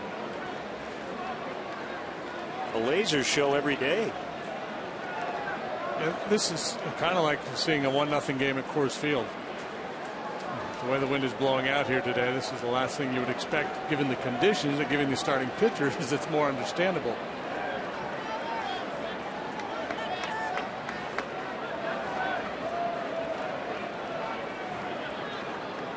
Cubs as a starting staff have 3 complete games, 2 by Jake Arrieta, 1 by Kyle Hendricks. Each has a shutout.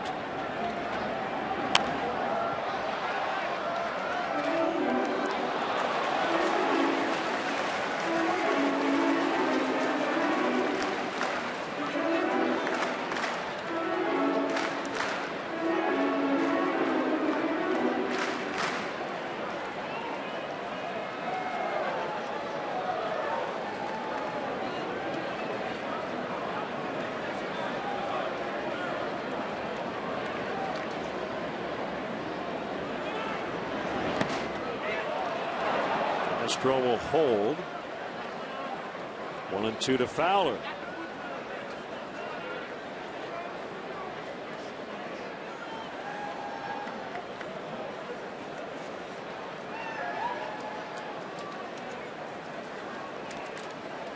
This will be pitch number 120 for Kluber.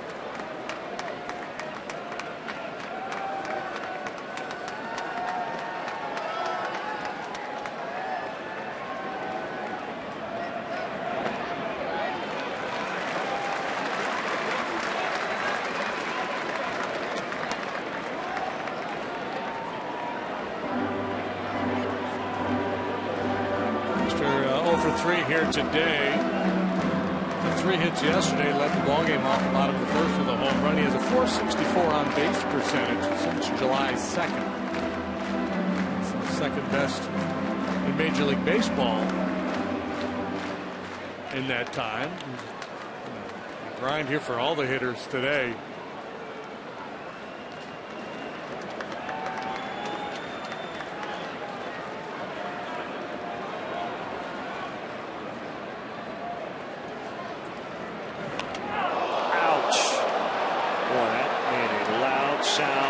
Dexter's all right. right hand or wrist. Cubs already put 2 guys on the DL today.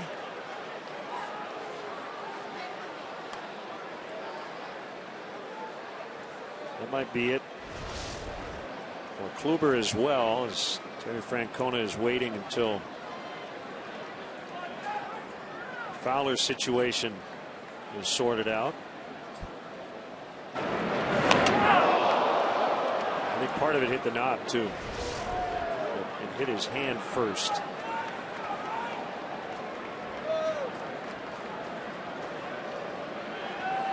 Yeah, had to get a little bit of bat to make that sound, right? And that will be it for Kluber. First and second, 2 outs in the 8th. Cubs with Schwarber. You see his numbers on the year. I recall August 3rd for the 4th time, so it's been an up and down year for Crockett between the big leagues and AAA. Ron Strike, born in Newport News, Virginia. And ironically enough, they don't have a paper there. They don't? They made that up. I'll go with it. Commit to it. We had a lot of hard-throwing right-handers down there in the bullpen. Crockett, the only lefty, and he's more of a finesse-type guy.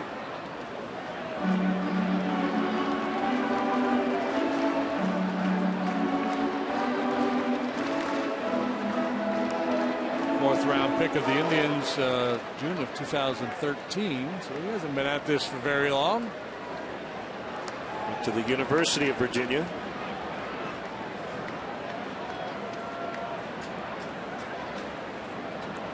Pitched with the big club 43 times last year. Oh,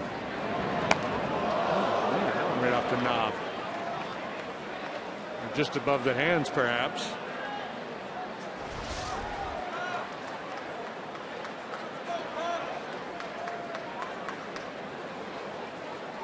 Knobbage.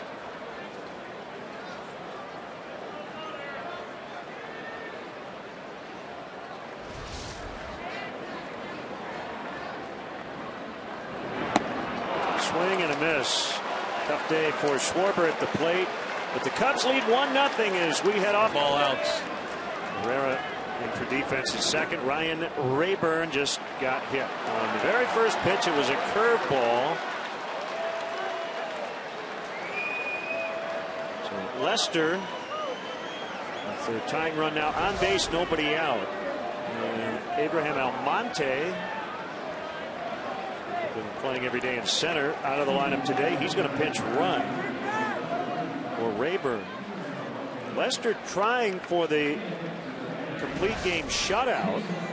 He would be the first Cub left-handed starter since Rich Hill in 2006 to have a 9-inning complete game shutout from the left side. I thought maybe Ted Lilly might be the last, but no, it was Rich Hill 9 years ago. Jason Kipnis takes a strike.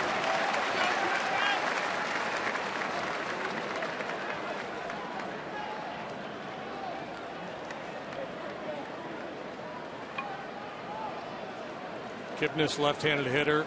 Lindor on deck, a switch hitter, and then Brantley left to follow. Strike 2. Lester remains the best option for Joe Madden. Hector Rondon up and ready to go in the bullpen. How about another ground ball at somebody? Might as well keep the theme alive. Cutter missed outside. 1-2.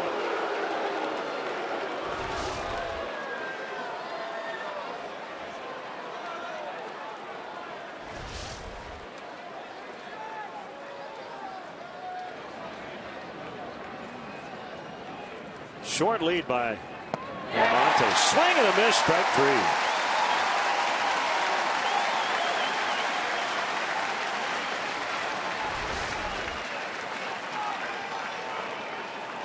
Four of John's 5 strikeouts coming after the 5th inning. You got 2 in the 6th, 1 in the 7th, and now Kipnis here for the first out in the 9th. Now would be a good time for that double play ball. The first 4 double plays ended innings.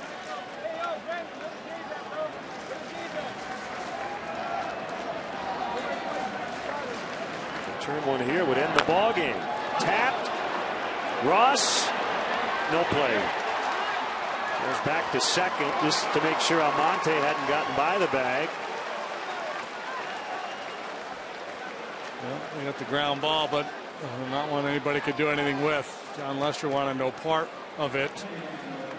And Ross, by the time he got there, couldn't make a play.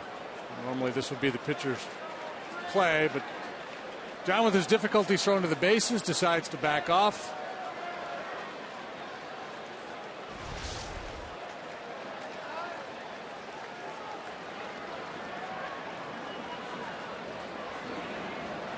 And so here comes the lefty Brantley, and the switch hitter Santana on deck, who's been better from the left side. So still, as long as you trust Lester's stuff and the way he's throwing the ball, he's still the better option here based on the platoon advantage. 89 pitches in. Brantley at 316. 1 for 3 on the afternoon. 0-1.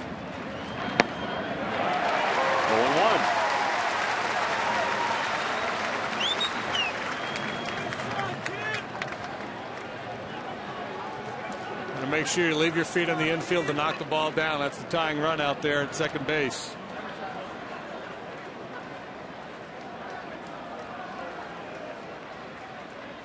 It's a ninth inning drama. Late swing by Brantley, 0-2.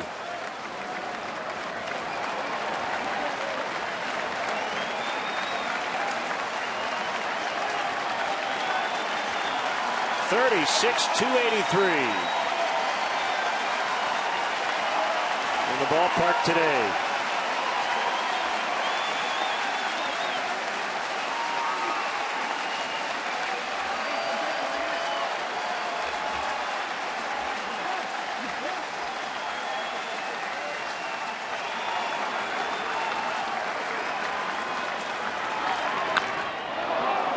Right field, but foul, and Brantley knew it. He didn't even move out of the box.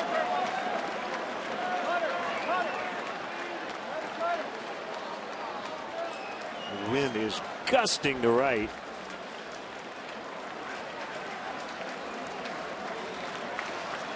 And yet it's 1-0. You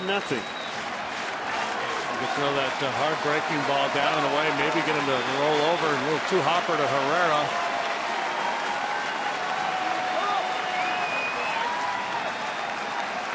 Might get it done.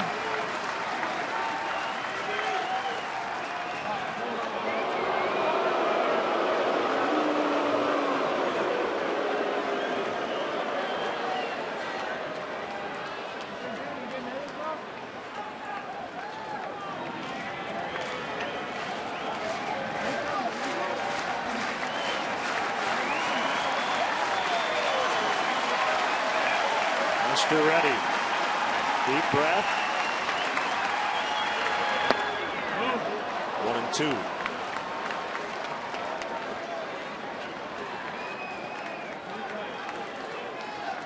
John looking to run his lifetime record against the Indians to 8-1.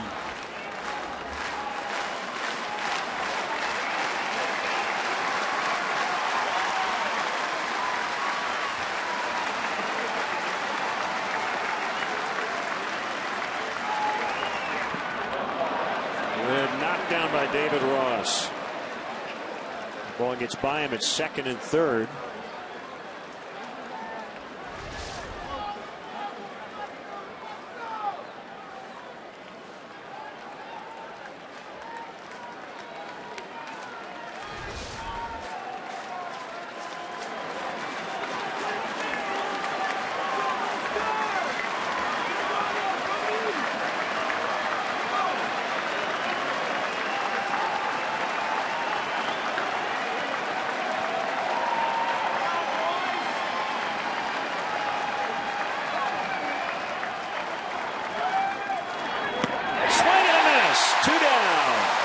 Talk about making a pitch.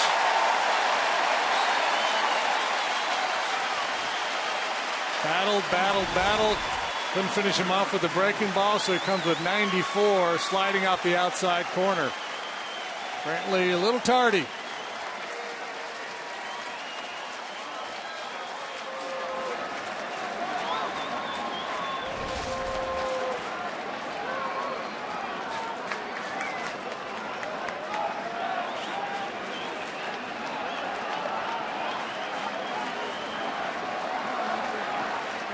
Santana hit by a pitch. He's bounced into 2 double plays. On the corner for strike 1.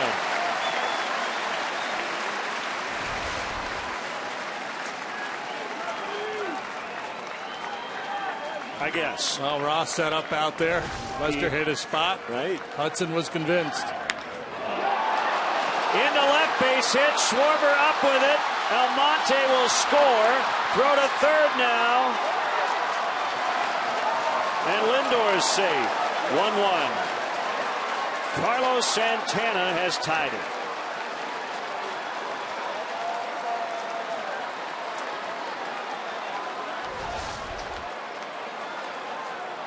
Backdoor breaking ball, and Santana does a real nice job staying on it. The front foot gets planted, the hands stay back. Schwarber trying to get off a throw in a hurry, mishandles, and that allows the advance to third base. Error on Schwarber, allowing Lindor to get to third. Oh, man. So close. Yep. Beautiful job, though. What a job by Lester here this afternoon. Unfortunately for him. As a catcher, this will be his first plate appearance, and you see sparkling numbers for Rondon. Rondon has been not just reliable, but dominant for a good stretch now for the year. A 1.59 ERA, 23 saves, and 27 tries. Go ahead run now is Lindor at third. Santana tied it with the base hit is at first.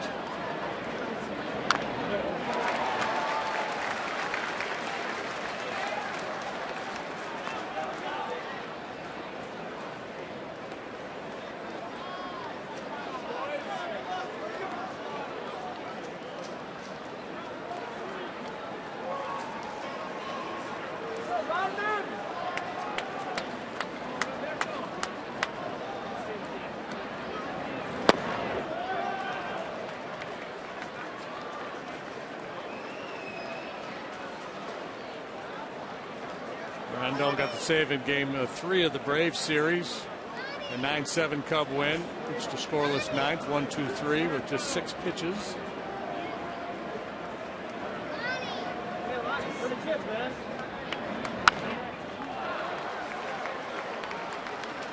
I'm going to plug my stat change one more time.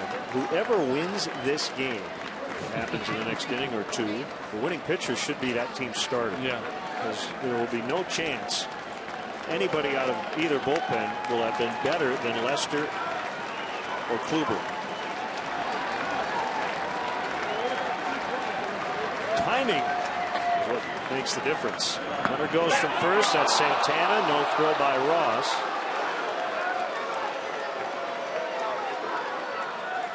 2-2 on Perez.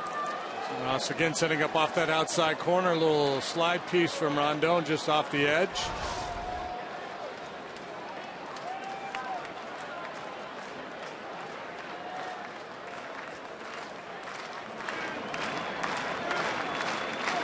Has peeked out from behind the clouds on a 2-2. It's full, 3-2. Times today, Marvin Hudson has been generous out there. It appeared to be outside. It was.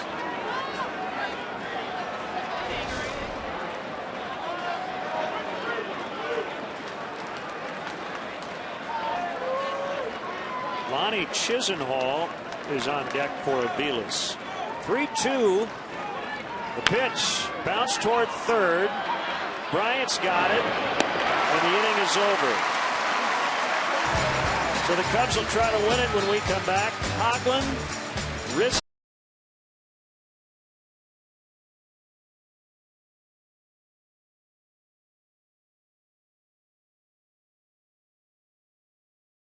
Throwing pitching staffs in baseball, both the rotation and the pen, feature any number of guys that light up the radar gun. McAllister, one of them.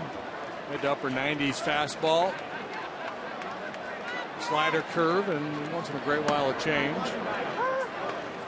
Here's one for you. The Cubs have played 16 extra innings games. John Lester's been the starter in 7, almost half of those contests, as the Cubs try to avoid extras. With just one measly run here in the 9th. That's all they need. Somehow, some way.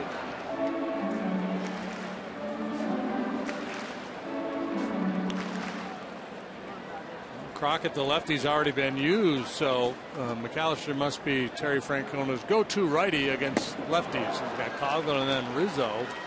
And it could prove to be a very dangerous situation for the right-hander. It's the 13th strikeout for Indians pitching. 11 by Kluber, Crockett, and McAllister each with 1, and that was just a hard ball right down the middle. McAllister would be trying to run that sinker down and away on Rizzo. Let's see here, left-handed hitters against McAllister, 265 with 1 home run.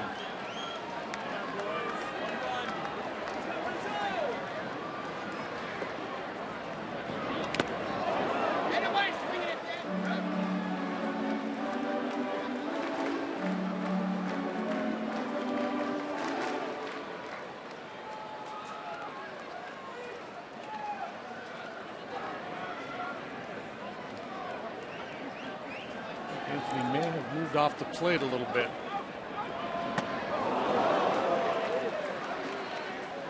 One and one.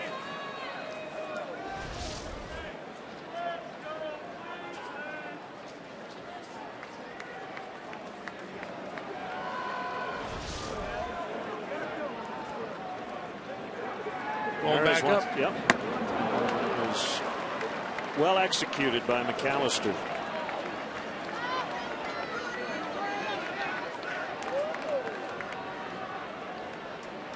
One of those high risk, high reward pitches. You get a lot of swings and misses out there, up there.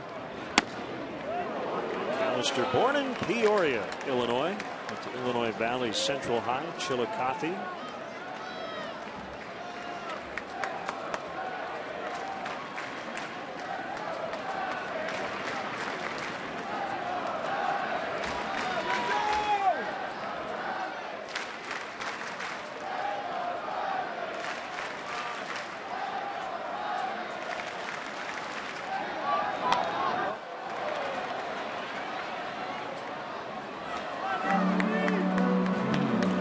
To have a chat after that last pitch. And when you look in there, you see Anthony on top of the plate as a pitcher. You think, like, I got to jam him. I can't just work away. And Rizzo has proven to be so quick in there. It's a risky pitch. That's a two-seamer that's starting to leak back over the plate a little bit.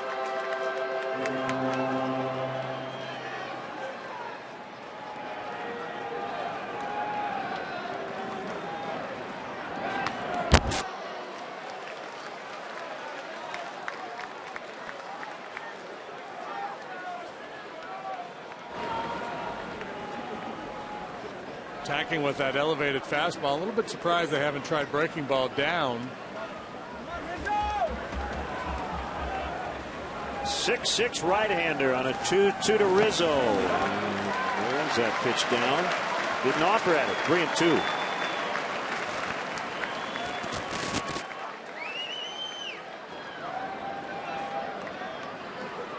Chris Bryant on deck.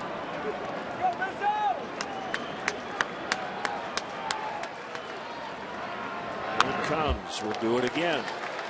Homestand that has featured so many long balls, it would be fitting for this game to end up and with a walk-off. Can't call it a bomb or a missile or a laser. What a home run. A 4-bagger.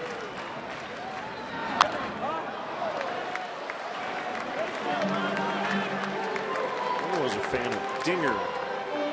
How about Tater? How about Dial 8? Remember Dial 8? No. Yeah, they used to be a thing for. And I bet you a lot of viewers don't know this. They used to dial. You had to get out of the hotel phone long distance. You had to dial 8. So long distance was dialing 8. Got it.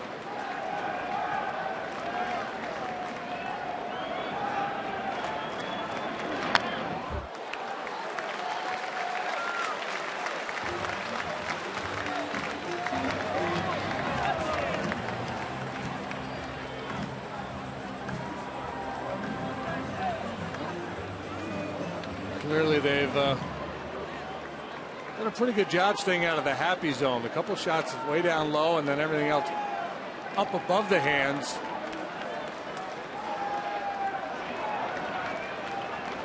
It was the 11th pitch of the sequence. And this time he gets it. Can't say he didn't challenge him. Yeah, and that's on the ball down where Anthony can do some damage. He just beat him with 95. Good battle, ultimately won by McAllister.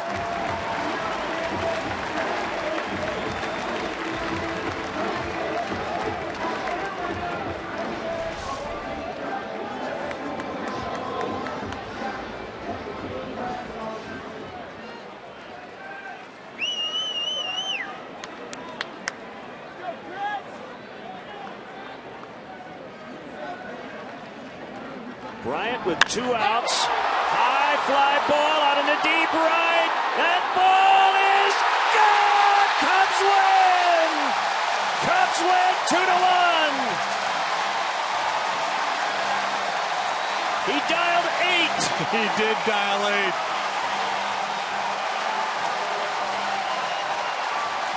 Oh my. What a way to end the homestand.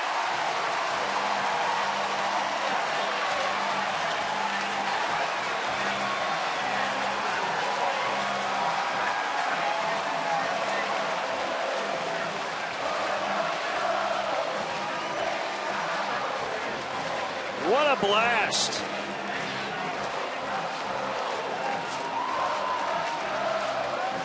Another walk-off win for the Cubs. They lead the major leagues in that department. Bryant hit 2 home runs yesterday. The game winner here today. Number 20 on the year.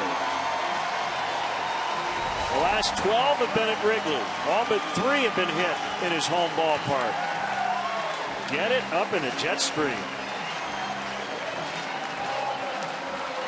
Hello, operator. Yeah, I'd like to make a long-distance call. Right field.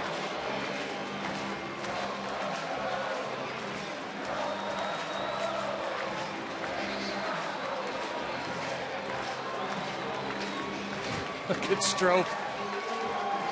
A better feeling in the world. In a game end.